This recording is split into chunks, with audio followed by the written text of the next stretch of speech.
My problems. Uncle Jake is definitely back for the summer. He woke me up this morning at 0:30 and we went down to the garage and did a workout. I must admit, it is a lot more fun working out with Uncle Jake now that I'm stronger. We did pull-ups, push-ups, sit-ups, and jumping jacks. Even though I wasn't doing as many of the exercises as Uncle Jake, he still told me I did a good job. That made me feel awesome because I worked out through the whole school year.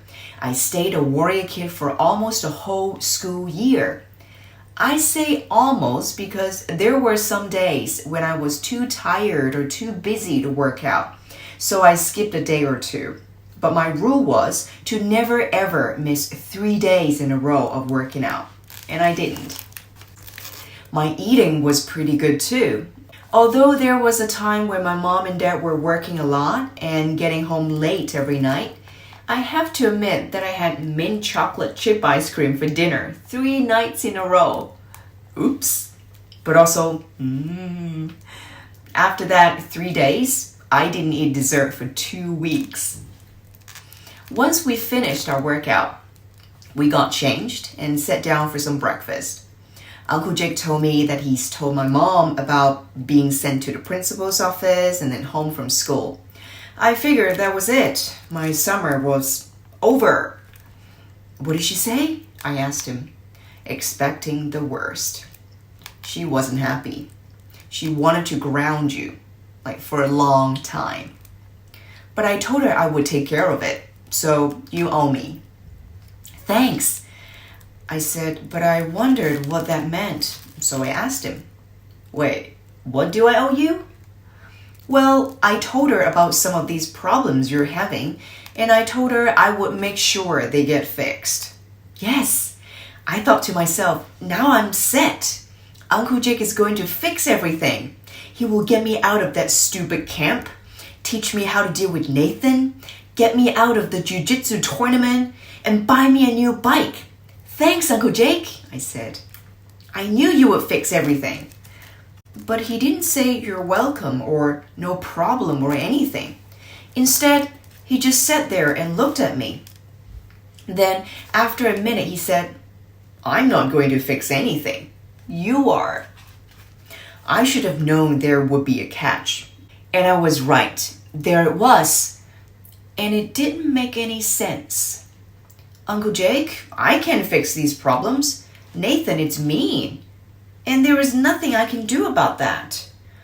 My mom already signed me up for the camp. And she said I have to go. And I can't get a new bike because I have no money. And my jiu-jitsu instructor is making me do the tournaments. So even though I would love to solve these problems, I can't. Because the problems aren't mine. Uncle Jake listened and nodded his head as if he already knew everything I was saying. Then he spoke. Actually, the problems are yours. In fact, you are the problem. We aren't going to change the problems. We are going to change your attitude. This made no sense to me at all. These problems weren't my fault. I didn't have any idea how my attitude was going to change them. So I asked Uncle Jake very bluntly, how can my attitude get me a new bike? How can my attitude get me out of summer camp? How can my attitude make Nathan a nice person? And how can my attitude get me out of the jiu-jitsu tournament? Uncle Jake took a breath before he spoke. Well, Mark, your attitude actually changes everything.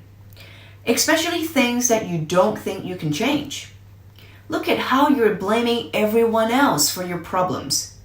If you don't think the problems are yours, how can you solve them? But how can, I started to say, you can't. If you think that every problem you have is someone else's, then how can you ever get them fixed? By sitting around and waiting for other people to change or waiting for other people to act? You might be waiting for a really long time. But if you look at the problem from a different perspective, a perspective where the problem is actually your fault, Then you can do something to fix it. Yeah, but sometimes there's really nothing I can do. Nothing. Like summer camp. I'm going. My mom said there was no question about it. But I don't want to. At all. Okay then. It is definitely going to happen. So we will look at your attitude towards summer camp and go from there. I think it's pretty clear what my attitude is. I don't want to go. I told Uncle Jake, my voice getting louder. I get that. And I also see that you're getting emotional again. So calm down. If you're getting emotional, then you have to recognize that and start to calm yourself down. Warriors don't lose their tempers. So get yours under control. Take a breath. Think about something else. Think about something more important than this little summer camp.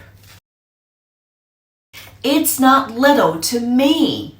It's my whole summer, I told Uncle Jake, trying to stay calm, but not really doing a good job of it. I get that. All these things seem like big, horrible problems to you. And that's okay, I got it. But warriors have to deal with problems all the time on the battlefield.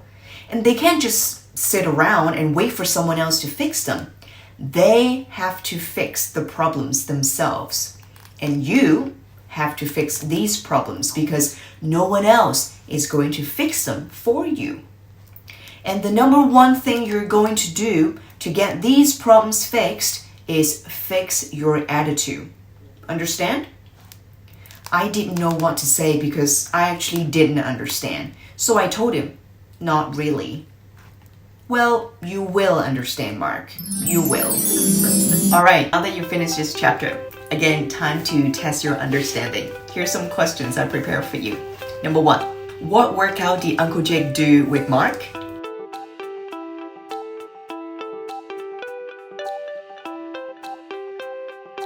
Number 2, did Mark stay the warrior kid the whole summer without a break in working out?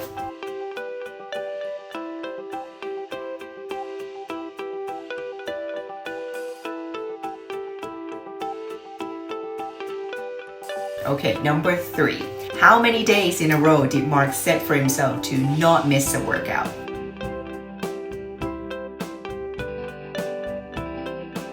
Okay, number 4. There's a phrase that Uncle Jake used that Mark is going to repay the favor that Uncle Jake did for him. What's that phrase?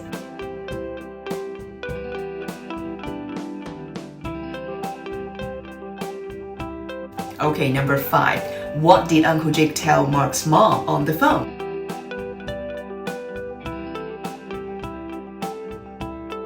Okay, number 6. When Mark got emotional again, talking about not wanting to go to the summer camp, what did Uncle Jake say about warriors and emotions?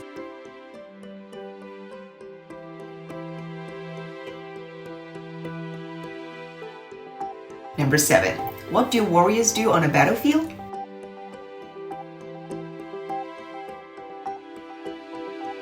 Towards the end of this chapter, Mark said he did not understand to fix problem is to fix attitude. Do you understand? Explain briefly what's your understanding on this concept.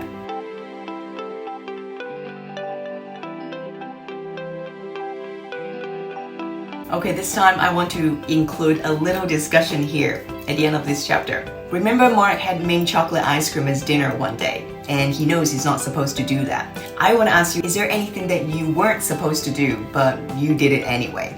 Share with me in a comment. What did you do? And what happened in the end? And imagine if you can turn back time, how would you have done it differently? I look forward to see your comments. Once again, I hope you liked this chapter, and I'll see you in chapter 5. Take care. Bye for now.